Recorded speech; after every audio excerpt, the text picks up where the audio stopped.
Okay, so today we are going to be Ficolling. So I got 3 cones today, but there's a reason I only have 1 here right now. So we Ficoll onto 4 tubes because there's so many cells, billions and billions of cells. We don't want to overload the Ficoll, so we dilute it up a ton and then Ficoll for 4 tubes per donor.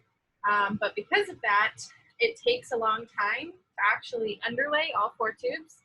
So we can only do 2 donors at a time. Fortunately, we have 2 good centrifuges for Ficolling. So I did 2 donors just now. I have donor 124. So I'm going to do that one now, and I'll put that in the other centrifuge. So yeah, what you're going to need is some sterile PBS, your Ficoll, 4 tubes per donor, pipette aid, and serologicals. So I'm going to go ahead and bring donor 124. So this is rosetted. So I rosetted for 20 minutes, 500 microliters of NK rosettes. And this is from an apheresis cone. So I will bring that over here. And I'm going to do my best to show you exactly how to do this. It is very delicate work, but you also have to be quick. So I'm going to try and remember to walk you through everything. But first thing we're going to do is put 20 mils of PBS into each of these 4 tubes for the Ficoll. So this is just part of the dilution process. So we can't dilute this one donor enough in a 50 ml conical. It needs to be much more diluted than that. So this is kind of how I get around that. So we've got 20 mils of PBS in each of these. And now if you look at my donor tube here, I've got maybe 16-ish mils of blood in here. But I want this to be at 40 because once it's at 40, I'm going to take 10 mils into each of these 4 tubes. So that would be 10 plus the 20 mils of PBS that's already in here. That's going to be 30 mils diluted. And then you're going to underlay 13 mils of Ficoll. So that'll bring the total tube up to about 43, 45. Doesn't have to be super exact. So this is about 16. So I'm going to put in 24-ish, 25, just to bring it up closer to 40.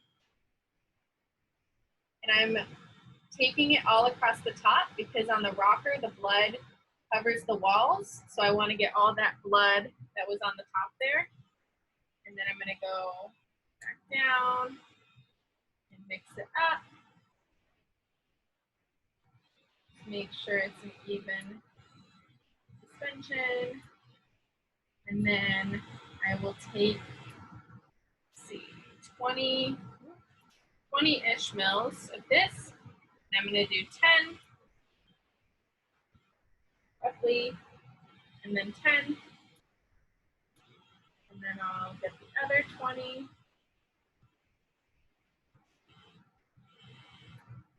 And I'll do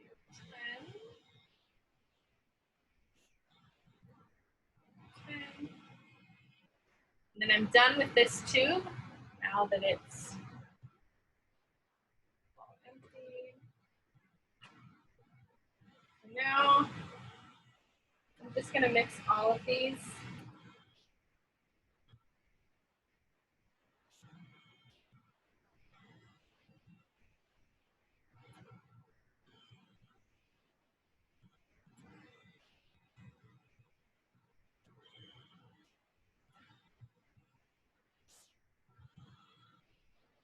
A lot of the times the blood will settle to the bottom just because it's denser, and the buffer will kind of rise to the top. But we want this to be as much of an even suspension as possible. You'll notice though, when you're doing 2 donors, it's inevitable just because it takes so long to Ficoll, that there will be some tubes that have like a thicker part at the bottom. Okay, so I'm done with my, yes, and I want to get Ficoll. And now I have to move quickly to that, just because I don't want the blood to settle at the bottom. So I need 4 10 ml serologicals. So I have all of them out here just so I'm not reaching over every time. So I'm going to do this much so you can see. So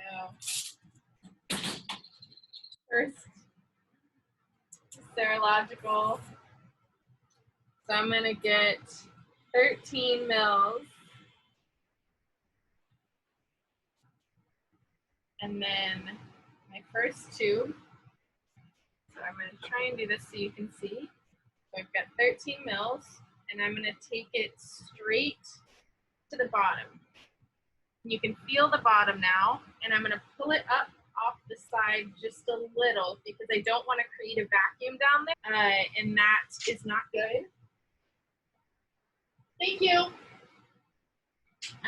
So you want to put it straight on the bottom and then walk it up the wall just a little bit, and then I like to go a little bit just to make sure I'm in the right spot. And then just slowly, see it's rising up, and it will never be perfect. You will have some of those red specks inevitably.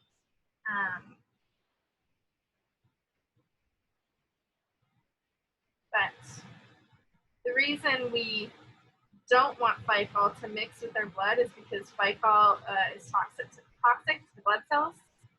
So we use this for a density gradient to get a buffy layer of our NK cells. But, and then at the very end, I don't know if you can see, I can see my air bubble coming to the tip. I do not want that to come out, so I'm going to stop it prematurely. I've got a little bit left, and move that over there, and then I'm done with that first one.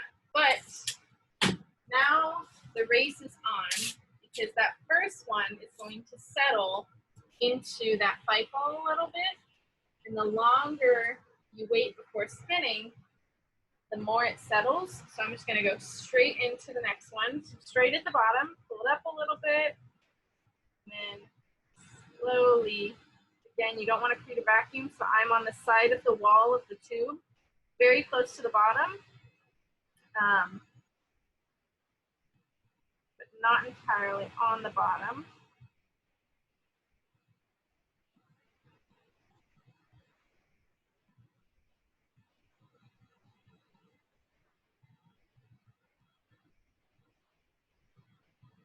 And when you're doing 2 donors and you have 8 tubes to Ficoll, you kind of have to balance, you know, skill and perfection versus time. So when I start 8 tubes, I do it very slowly, and I create a very, almost nearly perfect interface, because over time that will naturally, again, settle. But if you have a rough interface to begin with, and then it's going to settle more, that's just even more cells that you're losing.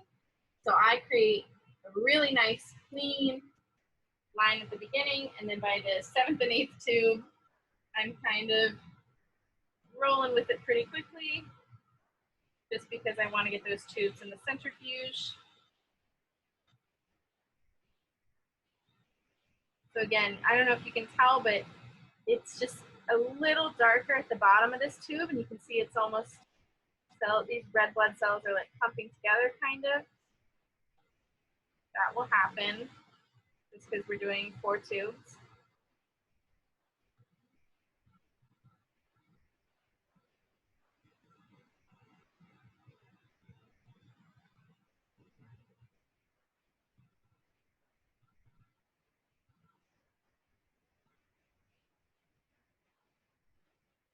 And we're going to stop it right there, get that bubble out. And even when you're putting it back in the rack or putting it in the centrifuge, you just want to be super careful, because that interface is very delicate. You don't want it to shake or be disturbed at all. So we'll do our last one here. So I'm just going to go straight in. up off the wall a little bit.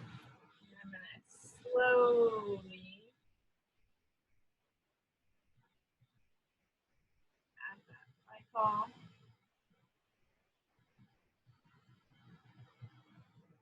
Another way to do this is to overlay, but that's not very good right now because we don't have the time for that. So overlay would be when you have 13 mils of Ficoll already in the tube, and then you put your blood on top of that. It takes more time because you have more mils of blood, obviously. So that's not optimal for what we're doing now, but if you're only Ficolling one tube, that might be better. You still have to go just as slow and still be very gentle with that interface, but some people are passionate about their overlay, some about their underlay. I think it's good to know both.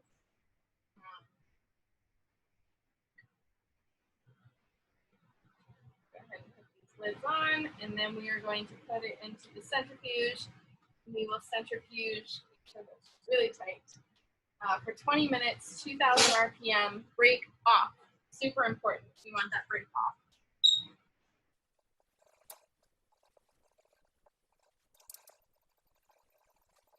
Okay, so now we are done. We will come back with the break off. It takes a long time to slow down. So the spin will probably be done about 30-ish, 35 minutes, give or take. So good break to pause, do other stuff, get lunch,